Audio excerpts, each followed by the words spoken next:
తిరుగులేని వేదం, నువ్వు చేసేదే ఎదురులేని చట్టం.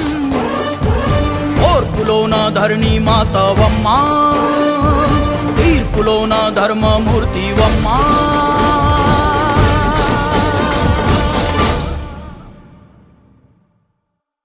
జయ జం